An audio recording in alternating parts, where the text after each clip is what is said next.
Hello, morning. Morning. My name is Anne. Yes, Anne. Kinani na you?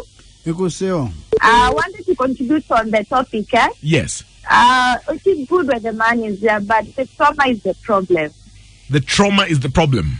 Yeah, the guy, some people, they end up not wanting it to happen again because they're afraid they saw you going through the pain. According to you, you would like the guy to be there, but you are scared of the side effects. Yeah, I'm scared of the side effects because after that, even the copulation is going to be a problem. Yeah. But I'm not talking about the guy being where the doctors are. I'm talking about the guy being behind, near your head side.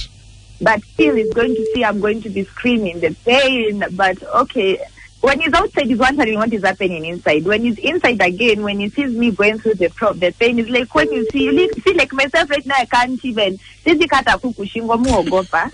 Hey. So it's like him now.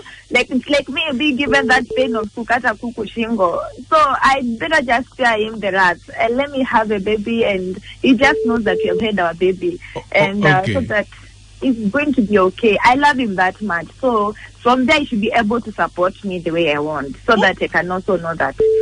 Okay, sawa sawa.